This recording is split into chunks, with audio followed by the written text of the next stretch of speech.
Myself, Dr. Swini Kumar Supaka, Assistant Professor, Public Administrations, and I am going to start PPA 102. An introduction. The administrative system of India has evolved through various historical phases, reflecting the political, social, and cultural changes of each period, from ancient empires to modern governance.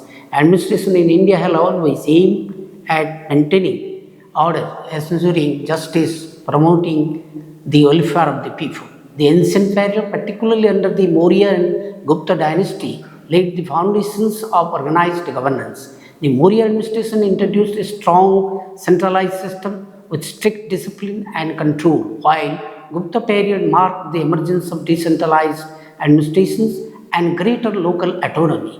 Studying the evolutions of Indian system helps us understand how ancient system of rule, revenue collections and justice shaped later model governance. In India, evolution of Indian administrations has a long and rich history that reflects changes in political power, economic development and social organizations. Ancient India or Indian administrative system were rooted the principle of dharma, good governance and welfare of the people. Significant administrative system were those of the Mauryan and Gupta dynasty, which laid the foundations for later governance in India. First, administrative during the Mauryan dynasty. The Maurya Empire, founded by Chandragupta Maurya and strengthened by Ashoka the Great, was the first empire to unify almost the entire Indian subcontinent. Its administration was one of the most organized and centralized system. The key features: centralized monarchy. King is the supreme authority, assisted by the council of ministers, which is called Mantri Parishad. The Maurya ruler had both political and religious authority. Second, advisory council.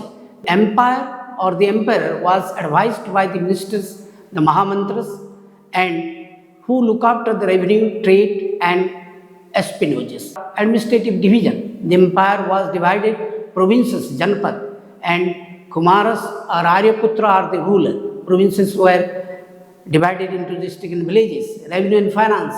The Samatra was the charge of collections and management of revenue, land tax, revenue are the source of income in the empire. Spy system. The Mauryan maintained an efficient espionage system to ensure loyalty and detect corruptions. Law and justice based on dharma. Arthashastra by the Kautilya Chanakya described strict law and punishment for the maintaining order.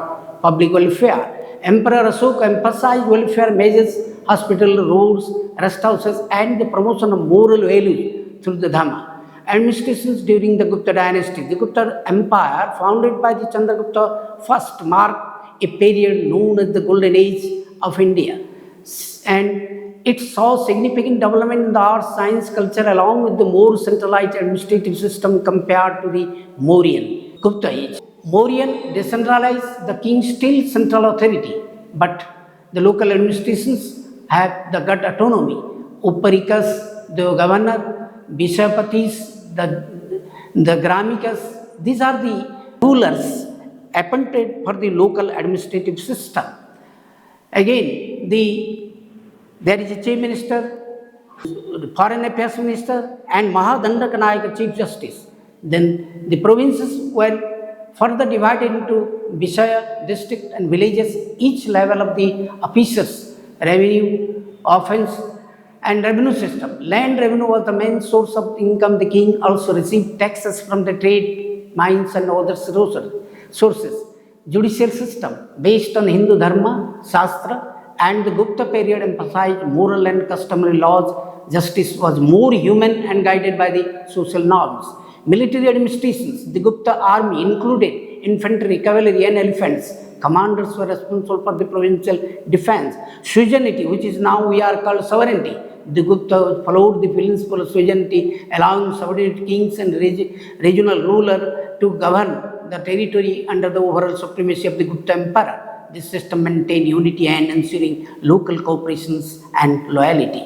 Gupta administrations represents a blend of central authority and local self-government. It each often described as more liberal and less autocratic compared to the Mauryas. Main characteristics. The king was the protector of the dharma and welfare of the people. Officials were hereditary in some cases and local elites had more say in governance. Village assemblies, sabha and samitis managed local issues like irrigation, land distribution and dispute settlement. Inscriptional evidence such as Allahabad pillar inscriptions of Samudragupta shows a well-organized bureaucracy. Decentralization allowed local governance to flourish, laying the foundation for medieval administrative system. Decline of Gupta Empire. The Gupta Empire began to decline after the 5th century BC due to several political, economic and external factors. Main causes: weak successor. After the reign of strong ruler like Chandragupta II, weak successor failed to maintain the control. Second, Hun invasion. Repeated invasion by the Huns, White Huns, weakened the empire militarily and economically. Administrative decentralization, excessive delegation of power, local authorities led to fragmentation, economic decline, reductions of trade and loss of territory, decreased state revenue, internal revolt, rise of independent regional kingdoms led to political disintegration. Conclusion: the Mauryan and Gupta dynasty represents two distinct yet complementary phases in the evolution of Indian administration. The Mauryan administration showcased centralized power and strict governance for the imperial control. The Gupta administrations, on the other hand, reflected decentralization, efficiency, and regional participation. Together, they shaped the foundation for later administrative system in medieval and modern India. Thank you.